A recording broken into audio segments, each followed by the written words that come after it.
ഇതുവരെ ആർക്കും ഭേദിക്കാൻ കഴിയാത്ത ഉരുക്കിന്റെ പ്രതിരോധം തീർത്തുവെച്ച് ബംഗളൂരു തങ്ങളുടെ ഗോൾമുഖം സുരക്ഷിതമാക്കി വെച്ചുകൊണ്ട് കൊച്ചിയിലേക്ക് വരുന്നത് വളരെ വലിയ തയ്യാറെടുപ്പുകളുമായി തന്നെയാണ്. വളരെ വലിയ തയ്യാറെടുപ്പുകളെന്ന് ഞാൻ വെറുതെ ഒരു ഓളത്തിനങ്ങ് പറഞ്ഞതല്ല. അവരുടെ ട്രെയിനിങ് ഗ്രൗണ്ടിന്റെ കാര്യത്തിൽ പോലും അവർ വളരെയധികം കണിശത പുലർത്തുന്നുണ്ട് എന്നുള്ളതാണ് എടുത്തു പറയേണ്ടത്.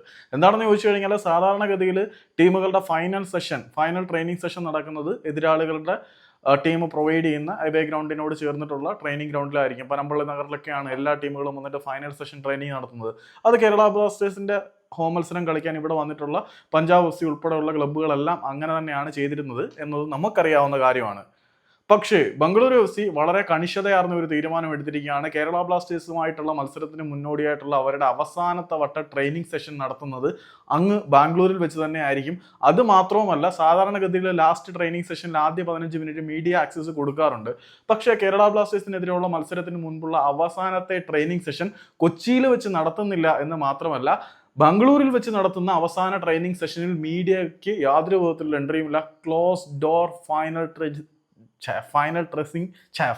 ട്രെയിനിങ് സെഷനാണ് ബംഗളൂരു എഫ് സി നടത്താൻ തീരുമാനിച്ചിരിക്കുന്നത്. അതുകൂടാതെ അവരുടെ പ്രീ മാച്ച് പ്രസ് കോൺഫറൻസും ബംഗളൂരുവിൽ വെച്ച് തന്നെയാണ് നടത്താൻ തീരുമാനിച്ചിരിക്കുന്നത്. 23-ാം തീയതി ശ്രീകണ്ഠീരവയിലെ പ്രസ് കോൺഫറൻസ് ഹാളിൽ വെച്ച് അവസാന പ്രീ മാച്ച് പ്രസ് കോൺഫറൻസ് നടത്തും.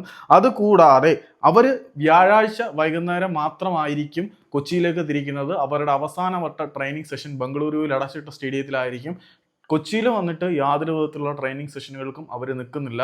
അപ്പം വളരെ കണിശതയോടെ അടച്ചിട്ട സ്റ്റേഡിയത്തിൽ തന്ത്രങ്ങളുടെ വളരെ വലിയൊരു ഭണ്ഡാരം തുറന്ന് തൻ്റെ ശിഷ്യന്മാർക്ക് പഠിപ്പിച്ചു കൊടുത്തുകൊണ്ടാണ് ജെറാർഡ് സരഗോസ വരുന്നത്. പിന്നെ അവരുടെ പ്രീ മാച്ച് പ്രസ് കോൺഫറൻസിൽ പങ്കെടുക്കുന്നത് ജോവാനോവിച്ച് ആയിരിക്കും എന്നാണ്. അലക്സാണ്ടർ ജോവാനോവിക്കും ജെറാർഡ് സരഗോസയും ആയിരിക്കും എന്നും അറിയാൻ കഴിഞ്ഞിട്ടുണ്ട്. ഇത് ഒഫീഷ്യലായിട്ട് വന്ന അപ്ഡേറ്റ് തന്നെയാണ്. ബംഗളൂരു എഫ് സി അവരുടെ അവസാനത്തെ ട്രെയിനിങ് സെഷൻ കൊച്ചിയിൽ വെച്ച് നടത്താൻ താല്പര്യപ്പെടുന്നില്ല. ബംഗളൂരുവിൽ വെച്ച് തന്നെയാണ്. അവിടെ മീഡിയ എൻട്രിയും ആദ്യ 15 മിനിറ്റ് കൊടുക്കുന്നില്ല. അത് ക്ലോസ് ഡോർ ട്രെയിനിങ് സെഷൻ ആയിരിക്കും. അപ്പം എന്തൊക്കെയോ വളരെ ദുരൂഹമായിട്ടുള്ള തന്ത്രങ്ങൾ ഒളിപ്പിച്ചു വെച്ചുകൊണ്ടാണ് ബംഗളൂരു വരുന്നത് നമ്മൾ കരുതിയിരിക്കണം എന്നത് സത്യമാണ്. ബംഗളൂരുവിൻ്റെ തയ്യാറെടുപ്പുകളിൽ നിന്ന് തന്നെ അത് വ്യക്തമാവുന്നുണ്ട്.